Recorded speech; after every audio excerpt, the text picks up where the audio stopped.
So DreamWorks Land at Universal Studios Florida has recently opened up for previews, and we have been so excited about going and checking it out. However, over the last week or so, our excitement has been diminished because of some pretty rough reviews. Wait.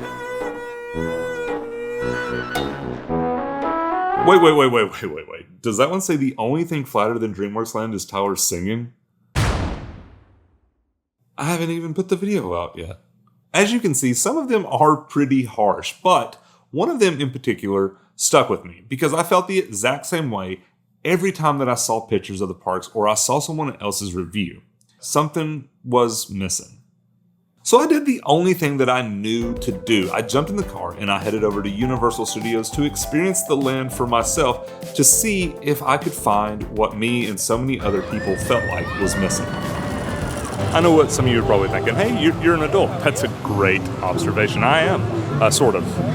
In a lot of ways, I'm not. Technically, yes. But that doesn't mean I don't love the IPs here. I love Shrek and Donkey, and we've been waiting for Donkey to come back to the parks for forever. Donkey is one of the best parts about Universal. We love Trolls. I mean, I'll be honest, we haven't seen Trolls. But I do love Trolls because Anna calls the Trolls Smurfs.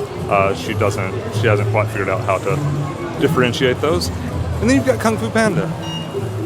Okay, I've only seen the first one of that too, but we're here for Shrek and Donkey. Like, obviously that's what we're here for. They've got the swamp snacks, they've got everything. We're here for them, but I'll check everything else out. When you first walk in, you are greeted with Shrek's Swamp House, which is the location where you can meet Shrek, Donkey, and Fiona. There's also like a Shrek's Treehouse type play area with water features and slides, which is all highly themed with pictures of scary ogres and honestly just so much fun. But what caught my eye was perhaps the most magical place in all of the land: Swamp Snacks. This was the place that I realized that I could finally fulfill a childhood dream 23 years in the making. Eat a swamp dog in the swamp. I know it doesn't sound like that would be a real aspiration for somebody, but it has been for me. You know, you have your dreams, I'll have mine. This thing looks diabolical. Figured today was the perfect day to get the hot dog because when Anna shows up, she won't want to get a hot dog when she gets to experience the land, so I could just get the one thing that she won't eat. It's like a hot dog and a calzone had a baby. If you've ever wanted to put hot dog inside of your calzone, A, there's probably something wrong with you, but B, you weren't wrong. Like, you should have followed through with it because this is delicious. That was so good. I'm gonna go wait in line and get something else. Just don't tell Anna. I know you're watching that, so hi, and I'm sorry, but I didn't eat breakfast. I'm gonna enjoy some swamp snacks. We can enjoy them together when you get back.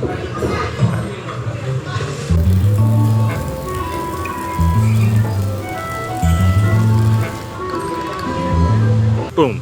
Frozen ogre, sour apple, popsicle. They said there were instructions to open this on the back. Look at me. You think I've not opened my fair share of popsicles in my day?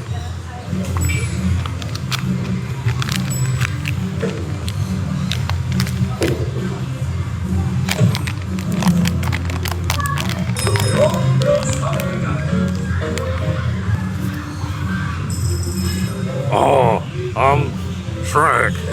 That's not how he sounds. Donkey. That's all I've got. That's all I've got. First off, it's delicious. Tastes like Big League Chew in popsicle form. The sour apple one. That's what it tastes like. But it's like, I thought it was gonna be like a popsicle consistency, but it's more like a slushy consistency, which is super strange because it's sticking together. I really could do without the nutritional facts, so I'm gonna take this paper, turn it upside down where I don't have to read that while I enjoy this. This thing's insane. Oh, good. Also, I didn't think they could design a stick worse, like to get your hands more dirty. I thought like the straight down, I was like, yeah, that's a waterfall straight to your hands. Nope. The engineers of Shrek Frozen Ogre Sour Apple Popsicles figured this out. Way to go, guys. You did it. It was obvious after thoroughly enjoying my swamp dog and popsicle that well-themed and delicious food wasn't what was missing, so we needed to turn our search elsewhere. When I think theme parks, I typically think rides, and this new land opened with only one ride, the Trolls Troller Coaster. I decided it was a good time to let my food settle by jumping in line, which turned out to be the scariest part of my day. I mean, what is that thing? This is a kid's ride. Why does it look like it feeds on souls and beef jerky? I don't want any trouble. I just want to ride the ride. Just got off roller coaster. The queue was very scary, but it turns out it shouldn't have been as scary as I thought it was. I did some research when I got off because I had to know what that train car was. It's the Catterbus. It's like a form of transportation in the Trolls world. Fear is what you get for not watching the Trolls movies. As far as the ride, if you ever rode Woody Woodpeckers, they didn't change the track, and then they updated it and stuff, but they didn't really change the layout. If you didn't ride that, well, now you have roller coasters, and enjoy. I honestly can't remember the last time that I've ridden a roller coaster without Anna, so it was a lot quieter, but not quite as fun. Quieter, but not as fun. While the Troller Coaster is the centerpiece of the Trolls section of DreamWorks Land, there are a lot of points of interest here for the entire family. You have a gift shop with cute DreamWorks themed merch and a play area for the littles. There's also another snack cart called Troll Treats, where you can get Huckleberry or pink lemonade soft serve. That's happening for sure. One of my favorite parts of the entire land is the fountain, which also happens to be where the meet and greet with the trolls takes place. By the way, whoever at Universal decided that these flowers were to be used, great job. You deserve a raise. But there is a third section of this land, which is Poe's Kung Fu Training Camp. This is obviously themed after the Kung Fu Panda movies, with the centerpiece being this gong that makes weird noises.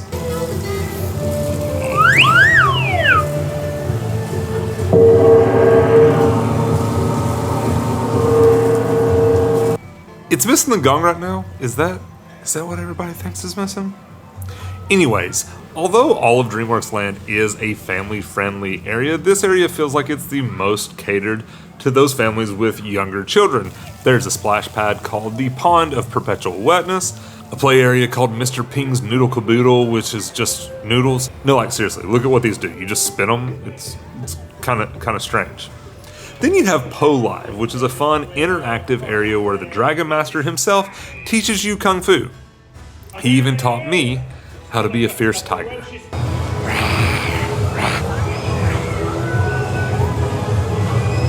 Opposite of the Noodle Caboodle, I just really wanted to say that again. It's too much fun. You have another water play area, and to be honest, if there's one part of this entire land that looks like it's incomplete, it would be this part.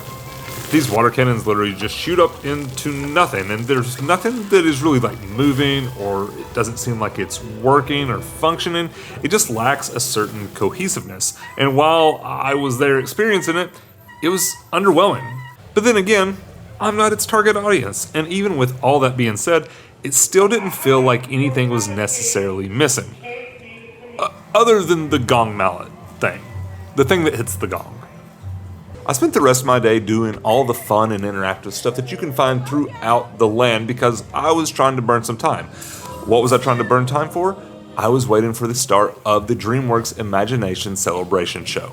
I love a good show, so this has been at the top of my list all day, which is one of the reasons I wanted to save it for last. I really haven't talked to anyone who didn't love this show. While I waited, I also ran into one of the most honest people that I've ever met. Have you tried Shrek's I Love Food?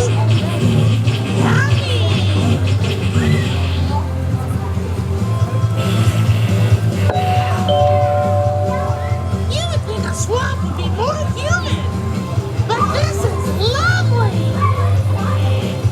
Okay, he's a liar. The swamp is miserable right now. It's like 105 degrees, and I am struggling. Or at least I was. I guess I've deemed this like my eating spot. This thing, guys, it looks fantastic. It looks wonderful. Got like glitter and all that stuff on it. Looks great. But in Florida, soft serve melts so fast. I mean, it's just like, it's already everywhere. Glitter just doesn't come out of anything. So I'm a little afraid, but let's give it a try. I mean, it's good because it's... There goes the candy. It's good because it's it's so hot. Like, it's nice to have it because I'm just burning up. But I don't love it. Like, it doesn't taste like pink lemonade.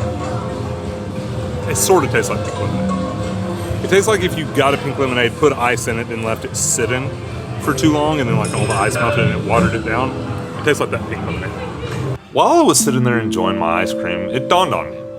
If it wasn't the theming or the interactive elements, and if it wasn't the food that was missing something, then it had to be the show.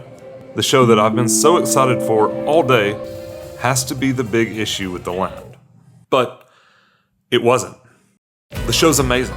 The show is absolutely incredible. I found myself laughing and singing and having a good time, and I was so invested in the story. The story was incredible, and it had a really deep message that all of us should listen to. I literally went and watched it twice. I basically watched it back to back because I loved it so much. But the second time I watched it, a line in the beginning made everything about today make a lot of sense. Mother and I told you, this is the place. I can't believe you can still find our favorite spot where we used to hang out. Looks like a lot of people know about our spot now. I can't believe you ever doubted me. This is where we used to play and have the best time. I remember. All this out. And in that moment, the thing that was missing, the thing that I had been searching for all day, became glaringly obvious.